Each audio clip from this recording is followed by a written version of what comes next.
1869 at Brunel's magnificent Paddington Station, opened in 1854 for the Great Western Railway, as what was arguably the most famous of all Great Western engines, number 6000, King George V, arrives. In diffidence to His Regal Majesty, humble pannier tanks go about their equally important duties, this one leaving the terminus before King George V blasts his way westward. The engine was built at Swindon in June 1927 and appeared at the Baltimore and Ohio Centenary Exhibition in the USA that same year. Another 460 backs down and is followed by a clean green large prairie, nicknamed by enthusiasts Tanner Ones. Number 6157 arrives with yet more empty carriage stock to await its train engine, number 5011 Tintagel Castle, built at Swindon in 1927. The Castle class was developed from Churchwood's famous Stars and designed by C.B. Collett, Chief Mechanical Engineer of the Great Western Railway from 1922 to 1941. More members of this most important class are seen. 166 were built at Swindon from 1923 to 1950 to form the backbone of the Great Western Express passenger fleet. Tintagel Castle's driver gives her the once-over as an interloper in the form of an LNER Thompson B1, complete with Gresley coaches, trundles in. Apart from the British Railways logo on her tender, we could be back in Great Western days as Tintagel Castle heads westwards with her train of chocolated cream carriages. She was scrapped at Cashmore's Great Bridge in December 1962. 6157 follows the train out, no doubt heading for Old Oak Common carriage sidings to pick up more coaching stock. One of Collett's 259 halls runs into Paddington next. These were developed from Churchwood's Saint class of 1902. They were the largest class of mixed traffic engines on the GWR. In the background, an immaculate double-chimneyed castle arrives with a train from the West Country. The double chimneys were being fitted to many castles at this time.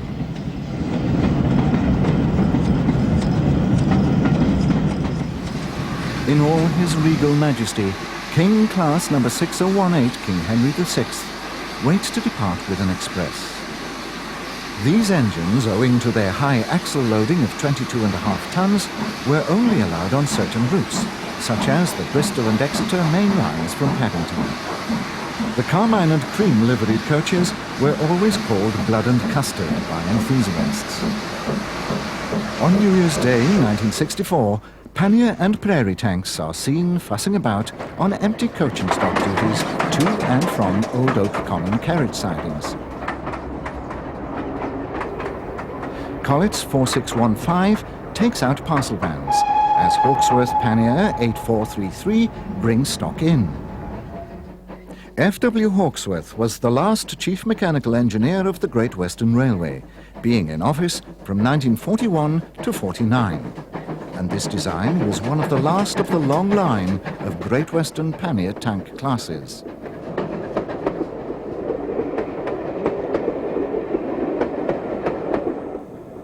.4615 returns. A member of the numerically largest class of panniers, she was built as part of Lot 330 at Swindon in 1941 and scrapped there in December 1964. Small Prairie 5564 appears out of the gathering gloom. These small-wheeled 262 tanks were ideal for branch line work and were to be seen over many secondary lines of the GWR, most notably in the West Country. George Jackson Churchwood, Chief Mechanical Engineer of the Great Western from 1902 to 1921, designed this class in 1906.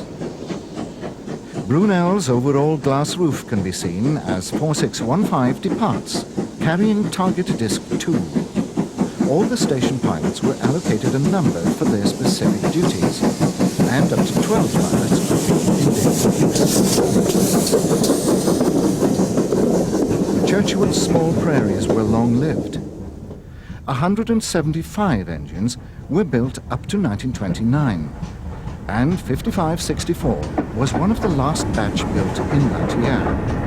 5564 lasted for 37 years before she was scrapped by Cox and Danks at Park Royal.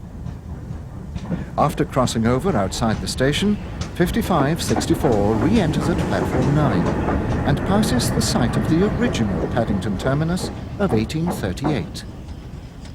Hawksworth's 210 panniers were not destined to live the long life of Churchwood's prairies. 9415 was built in 1950 by Robert Stevenson and Hawthorns of Newcastle and was scrapped only 15 years later at Ward's of Briton Ferry. Their demise was brought about by falling traffic and the introduction of the ubiquitous 350 horsepower 060 diesel shunters, part of British Railways' rapid dieselisation policy of the 1950s and 60s. 5564 scurries by once again with empty coaching stock. By 1964, even the mighty castles were not exempt from these duties, and here double-chimneyed castle 7020 Gloucester Castle is on duty 3 as depicted by her target disc. She is in a filthy condition, most unusual for these magnificent machines, although sadly all too prevalent at this time. Gloucester Castle was built in 1948 and is fitted with a Hawksworth straight-sided tender. She met her end at Hayes of Bridgend just a year later, in January 1965. Paddington Station owes its spaciousness to having been built for Isambard Kingdom Brunel's incomparable broad gauge of 7 feet and a quarter inch. Hawksworth Pannier 9418 with target disc 2 runs out of the station before Gloucester Castle pulls away on her unusual duties. Whilst it made sense for express locomotives to bring in their own stock at times, they weren't really suited to general station duties like this, for which the panniers were specifically designed.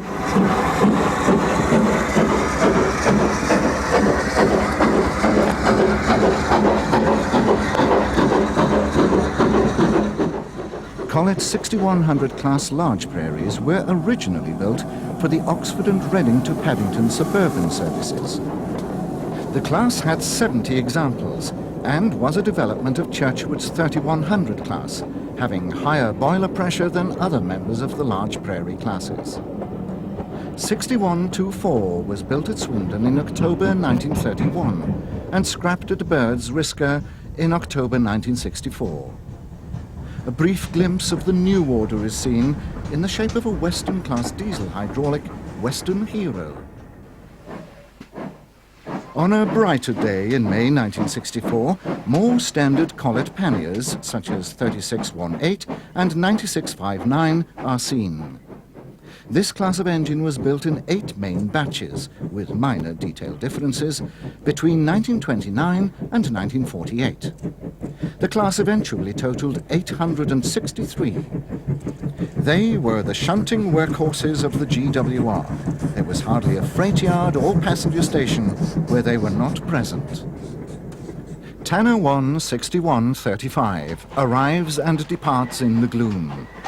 One of the last survivors, she was scrapped by Cashmore's of Newport in March 1966.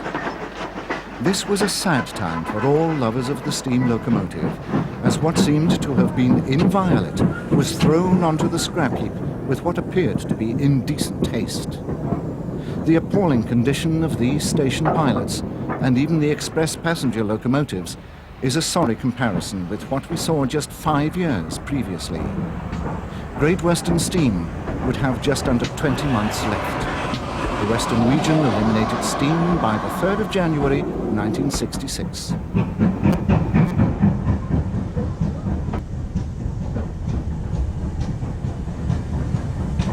However, it's now the 9th of May 1964, and there's not an anorak in sight, only a duffel bag, probably laden with a bottle of Tizer and cheese and daddy sauce sandwiches.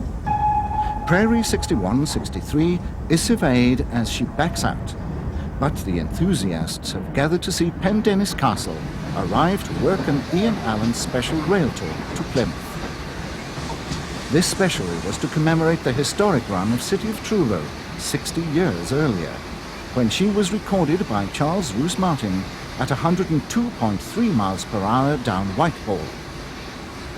A lot of film is exposed on the beautifully clean 4079, not only by the enthusiasts on the platform, as the crew of Pannier 8498 also recorded the event. Unfortunately for her passengers, Pendennis Castle was to fail at Lavington after achieving a maximum speed of 96 miles per hour. She's preserved on the other side of the world, in Australia.